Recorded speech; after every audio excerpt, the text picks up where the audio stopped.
Welcome to High Value Blueprint, the space where bold ideas meet real talk. In today's video, we're taking a deep dive into a controversial moment from Kevin Samuels that's lighting up the timeline. Let's break it down, challenge the narrative, and see what truths we can uncover. I'll come back in. Hello. Hello, how are you? How are you? I'm fine. How old are you? I'm 40. We're talking about emotional labor and emotional availability in relationships. You got anything that you want to add to the topic or a question you had to ask? Well, I don't have a question. I just have a few things I want to add to the topic. I'm 40. I've been married, divorced. I have a good relationship with my kid's dad. I have 6 daughters. You have how many children? 6? I think when people say that they're Hold on just a second.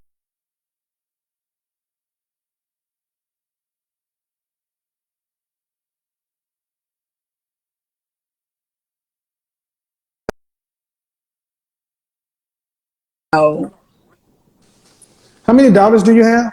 How many daughters do you have? I have 6 daughters. 6. Okay, go ahead. I think, as I was saying, I think that, they bring baggage over from other relationships. And so when they're emotionally tired, that's why they're drained. I feel like once you leave a situation, women need time to heal. Like, you need time to heal. You need time to get over whatever previous situation you were in, and then you get back out into the dating system. How old is your youngest daughter? My youngest is 17 and my oldest is 24. And how old are you? I'm 40. I got married at 15. My dad's a bishop, so it was, you have sex, you get married. That was just. So you had 6 kids in like a 7-year span? Yeah. Back to back. Okay. But you still got half a life left. Yeah. What's the rest of life gonna look like? Well, about 42, I should be retired. Okay. Then that means you got nothing else to do. What is a relate? Life is about relationships. So life is about relationships. So what's the rest of life? When guys see me, and I live in Houston, so everything is not what it seems in Houston. But when guys meet me and they see me, like if I'm pumping gas or if I'm just out and about, I don't know if they feel intimidated or what it be. But no, we're talking about you. And just keep going. I'm asking what does life look like for you? Not about the guys and the problem with the men. What if you're retired at 42? What does life look like as far as a relationship? Life for me, I just want to date. I don't want to get married again. I want to casually date. That's fine. So you want to date until you're 80? Yeah, I don't want to get married again. Yeah, that's not something I've done it. I don't want to do it again. Now, what women do you know over age 55 who are single, dating, and happy? Well, I feel like, at this point. What women do you know over 55 that are single, dating, and happy? Every last one of them on the Housewives. But are you out of your mind? The reason that show exists is because it's called drama. Yeah, but I just don't. I can't say. No, I don't. What I don't know is I don't understand why so many of our women feel like they are just going to be able to live life like rebels until they die. Because you said you retire by 42. That means you'll have all of them. What do you do for a living? I have a trucking company. So you'll be financially set to where you'll retire. I'm financially set now. I can actually retire now, but if the money's there, then you've known life as a woman. You're the oldest you've ever been right now. Yeah. And many women assume that the next 10 years is going to mirror the previous 10 years. Man, you're going to get wrinkled. You're going to get old. And your money, fine. But what women do you know that are single, over 55, and happily dating as the norm?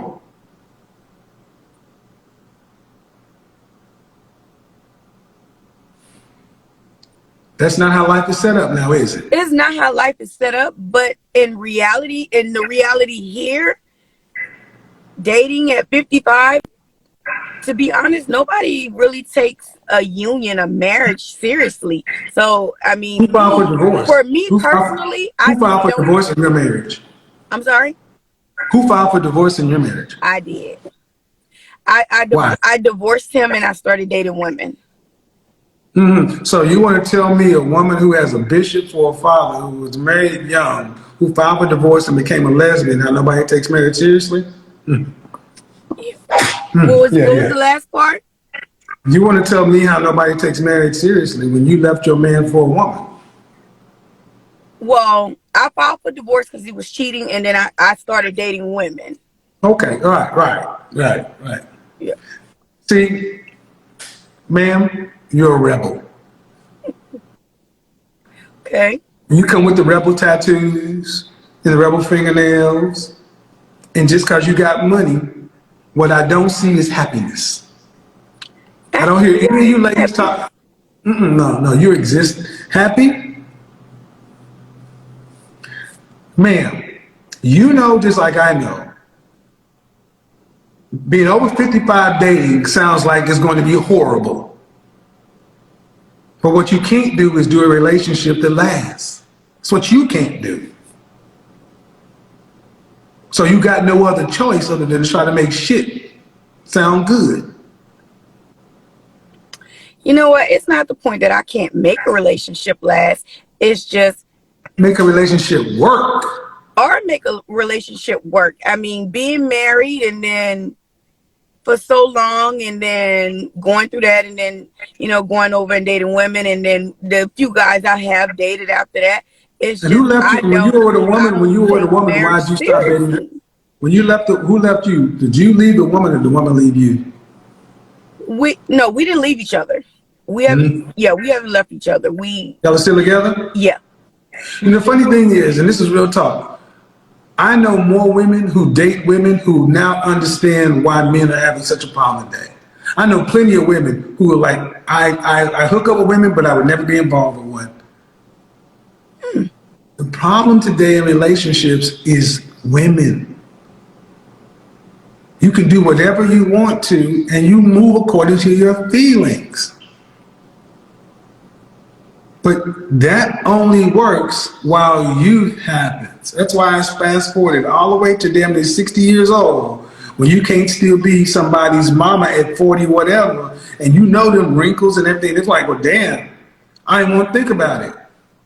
You better think about it, because now you can do something about it. Relationships aren't supposed to be your prison. Yeah. And so many women, black women in particular, talk about relationships in such terms. There's nothing really good about a relationship. So let me ask you, what's good about a relationship outside of companionship and sex? Nothing to me.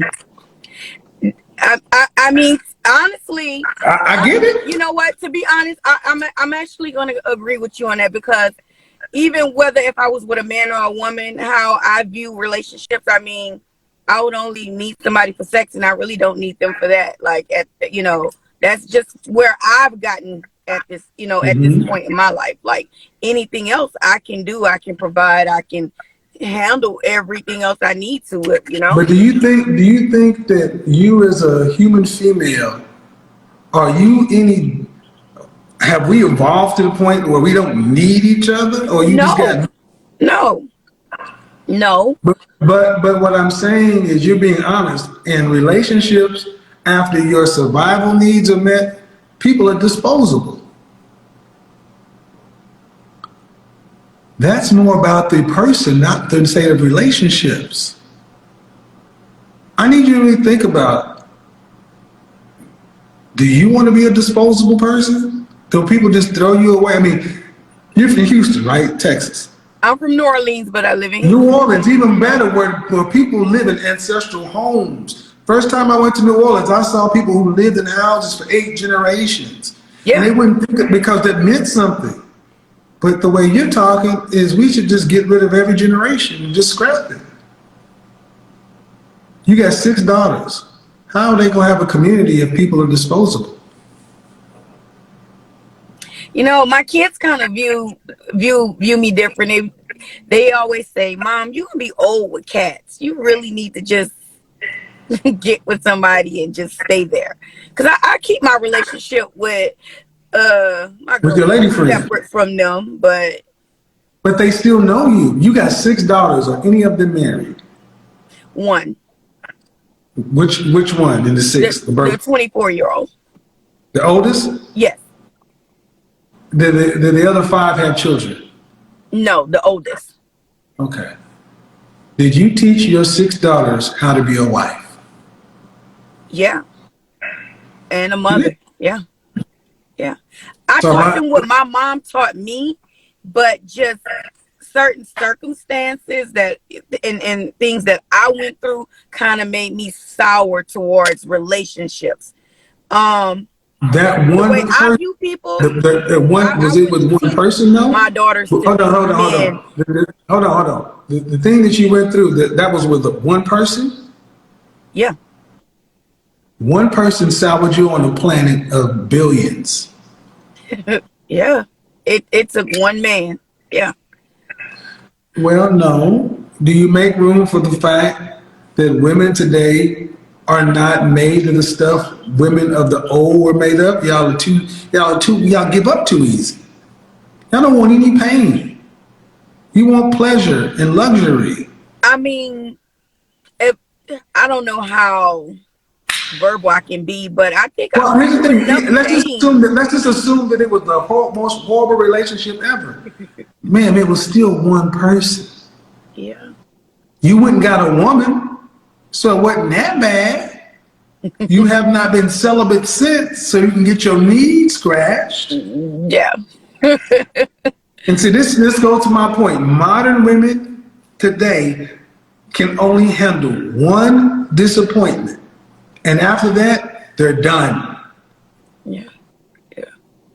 And that's fine if your financial needs are met and everything else. But what I'm saying is you got 6 daughters, and you're saying your daughters want to all be wives and mothers.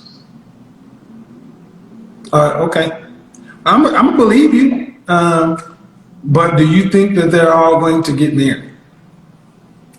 No. No. Why do you think that is?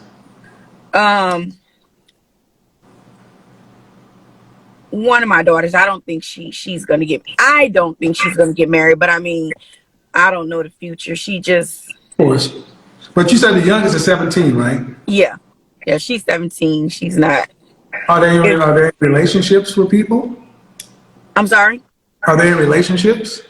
Yeah, my daughters, they all are in relationships except the 17-year-old. She's into school and all of that, so she's not in a relationship. My 18-year-old, I wouldn't say it's relationship. She just casually date people. I mean, she just turned 18, so she's just getting out there, getting a feel for. But if you were, but you said, but what you're telling us is you raised your daughters to be wives and a mother, even though you're divorced and you have a relationship with the woman right now. Mm-hmm. And my thing is this. Are they going to have fulfilling lives? I mean, because it sounds to me like you got money and things like that. That's cool. But life is about people. I've told this to men for years. That's why I fast forwarded to 55 and I'm like, where are the people? That's one of the things that made New Orleans so different than any other place, because I saw people that went back all the way to antebellum slavery and they had family traditions.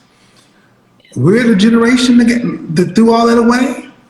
Yeah, I mean, they still have people. I mean, when I go back home, it's still people like that. I mean, it's still people, whatever. But what is our responsibility? What is our responsibility to keep it going? Because we're in the same age cohort. So what I'm saying is, it sounds like your financial needs are met, and you can take care of yourself. Cool. I'm just saying that if your daughters are telling you you need to settle down and be with somebody, all I'm saying is life is about people. and we are treating each other in the black community as we're just disposable. Like we ain't never gonna get old. And now we're starting to see women, I'm not gonna say anybody's names, who were the shit in the 90s, who was everybody in their mid 50s and 60s, and they're running around the internet with all this pancake makeup on, still trying to act like they got it all together. And they are we're about to have a sad next 10 years if we don't get this, if we don't talk about it. We gotta talk to these young folks and let them know, look, we didn't do it right.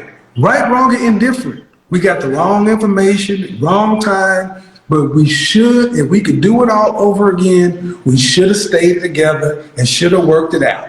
Yeah. Let me ask you this. You know, my kid's father, he moved from Louisiana just so he can be closer to the family, you know, here, you know, he's maybe 2.5, 3 hours away from where we live in Houston. He came to visit a few months ago, and he was like, you don't think we should get back married and work things out? We were young, but my question is, at what point do you say, you treated me like shit, you dogged me, why should I give you a second chance? I'm not big on I'm gonna be honest with you. My ex-wife, my first wife, was remarried. But I told her this too, and I know her husband, he's a good guy. I told her, I was like, you know what?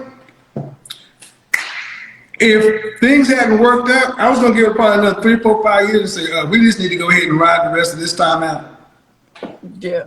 As practical as that was, because we were high school sweethearts, and I got love for her. Both of the women I married, I loved them. The love, we changed, but she and I were married. We were high school sweethearts, had a daughter together, and it would have been a better thing for my daughter, the family, everything else, to reconnect with somebody who didn't work with. I would rather see that. And you go live in your room, and he go live in his room, and we get together and eat Sunday dinner and Christmas and live for the next 20, 15 years and die being buried next to each other than being buried in a fucking cemetery by ourselves and having money. God honest truth. That's why I never talk crazy about my exes. Yeah. We were young. We got wrong information. We had the crack epidemic, AIDS, all kind of, the middle class fell apart in Generation X. We got the worst deal. History is going to be sympathetic to us, but we at the end have a chance to turn back to young people and say, yeah, we didn't know no better, and if we would have known better, we should have stayed together.